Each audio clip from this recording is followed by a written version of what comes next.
আপনারা যেটা জিজ্ঞেস করছিলেন যে হ্যাঁ ওয়ার্নিংটা বলছি। ওয়ার্নিংটা 25 তারিখে আপনার অ্যাকচুয়ালি আপনার পূর্ব মেদিনীপুর এবং দক্ষিণ 24 পরগনা এবং উত্তর 24 পরগনা ওই দুটোতেই প্রথম থেকেই আপনার বেশি ওয়ার্নিং দেওয়া হচ্ছে। তবে ওয়ার্নিং সব জায়গাতে আমি আপনাদের বলছি এক্স্যাক্টলি কী কী। 25 তারিখ তো 25 তারিখ 25 তারিখে আপনার ইস্ট মেদিনীপুরে যে ওয়ার্নিংটা আছে, ইস্ট মেদিনীপুর না ফার্স্ট, হ্যাঁ ইস্ট মেদিনীপুরের ওয়ার্নিং হচ্ছে ইয়োলো। ইস্ট মেদিনীপুরে কিন্তু 25 তারিখে ইয়োলো ওয়ার্নিং আছে। Thunderstorm with lightning and gusty wind 40 থেকে 50 কিলোমিটার পার আওয়ার এক দু জায়গাতে হতে পারে এবং হেভি রেনেরও কিন্তু সম্ভাবনা আছে এক দু জায়গাতে। আর ঠিক একই জিনিস হচ্ছে আপনার উত্তর 24 পরগনা এবং দক্ষিণ 24 পরগনাতে। উত্তর 24 পরগনা দক্ষিণ 24 পরগনা ওই তিনটি জেলাতে হেভি রেনের সতর্কবার্তা দেওয়া হচ্ছে এক দু জায়গাতে, এবং তার সাথে সাথে থান্ডারস্টর্ম উইথ লাইটনিং 40 থেকে 50 কিলোমিটার বেগে ঝোড়ো হওয়ার সম্ভাবনা আছে। এবং আরও অন্যান্য যে জেলাগুলি সাউথ বেঙ্গলে সেগুলিতে আপনার থান্ডারস্টর্ম লাইটনিং রেনফল ঝোড়ো হওয়ার সম্ভাবনা আছে 30 থেকে 40 কিলোমিটার বেগে। 26 তারিখে ওটা আপগ্রেড হলো। 26 তারিখে আপনার এবং শুধু আপগ্রেডেড না, অনেক জেলা বাড়লো। যেমন প্রথমে 26 তারিখে আপনাকে বলে এই জেলাগুলো আপগ্রেড হয়ে গেল। এই জেলাগুলো আপগ্রেড কী হয়ে গেল যে আপনার থান্ডারস্টর্ম উইথ লাইটনিং গাস্টি উইন্ডটা তখন 80 থেকে 90 কিলোমিটার পার আওয়ারে সতর্কবার্তা দেওয়া হচ্ছে। এবং সেদিনে কিন্তু not only heavy to very heavy রেনফলের সতর্কবার্তা দেওয়া হচ্ছে। এবং this is orange, not yellow, orange. এবং ঠিক একই জিনিস দেওয়া হচ্ছে আপনার সাউথ 24 পরগনাতেও, নর্থ 24 পরগনা এবং ইস্ট মেদিনীপুরে, ঠিক আছে।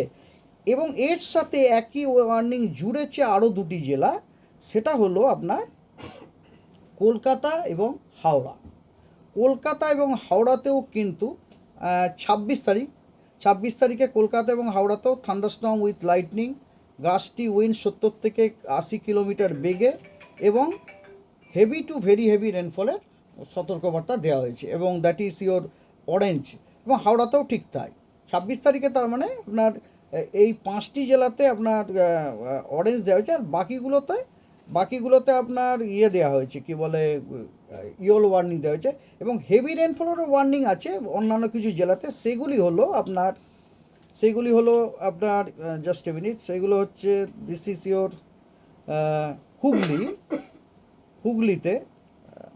হুগলিতে ওয়ার্নিং দেওয়া, হুগলিতে আপনার হেভি রেনফলের ওয়ার্নিং দেওয়া আছে থান্ডারস্টর্ম উইথ লাইটনিং 50 থেকে 60 কিলোমিটার। এবং তাছাড়া আপনার দিস ইজ ওয়েস্ট মিদনাপুরেও দেওয়া হয়েছে আপনার হেভি রেনফলের। আর ব্যাস এই কটা জেলাতে আপনার হেভি রেনফলের ওয়ার্নিং দেওয়া হয়েছে। আর প্রত্যেকটা জেলাতেই থান্ডারস্টর্ম লাইটনিং রেনফলটা দেওয়াই হয়েছে। 27 তারিখে আপনার 26 তারিখ বললাম। 27 তারিখে সবকটা ডিস্ট্রিক্ট নয়, নট সবকটা ডিস্ট্রিক্ট, কেবলমাত্র আপনার কয়েকটা ডিস্ট্রিক্ট। 27 তারিখে আপনার অরেঞ্জ ওয়ার্নিং দেওয়া হয়েছে কলকাতা, হাওড়া, হুগলি, দুটো মেদিনীপুর এবং কী বলে দুটো 24 পরগনা। ওগুলোতে সব অরেঞ্জ ওয়ার্নিং দেওয়া হয়েছে। সেগুলোতে আপনার heavy to very heavy rainfall plus আপনার থান্ডারস্টর্ম উইথ লাইটনিং 60 থেকে 70 কিলোমিটার বেগে 70 কিলোমিটার পার আওয়ার বেগে ঝোড়ো হওয়ার সম্ভাবনা দেওয়া হয়েছে। এই হলো আপনার 25 তারিখে যে বৃষ্টি, ওটা কি ওই সাইক্লোনের এফেক্ট? 25 তারিখে যে বৃষ্টিটা, 25 তারিখে ব্যাপারটা শুনুন। 25 তারিখে যে বৃষ্টিটা, কারণ 25 তারিখে তো ওটা আরও একটু কিছুটা নর্থের দিকেও যাচ্ছে, নর্থ ইস্টে যখন যাচ্ছে তো এবং সাইক্লোনটা তো একটা বড় সিস্টেম। ওর থেকে যে আপনার উইন্ড ফ্লোটা হবে, সেই উইন্ড ফ্লোটাও আপনার যথেষ্ট স্ট্রং হবে। As a result of which আমরা আশা করছি ওই দিনে আপনার সাউথ বেঙ্গলে যথেষ্ট রকমের আমার ময়েশ্চার ইনকারশন হবে আর কি। At the same time heating তো রয়েছে। সেই জন্য ওই দিনে আপনার ব্যাপারটা যে সাইক্লোনটা কমপ্লিট রিজন নয়, আমি যেটা বলতে চাইছি সাইক্লোনটা আপনাকে হেল্প করছে কী করে হেল্প করছে? By providing more and more amount of water vapour. এবং তার সাথে যে হিটিং আছে, অ্যাজ এ রেজাল্ট হবে যে ওখানে আপনার থান্ডারস্টর্ম ডেভেলপমেন্টগুলো হওয়াতে সুবিধা হবে। এবং তার জন্য রেনফলটা হয়।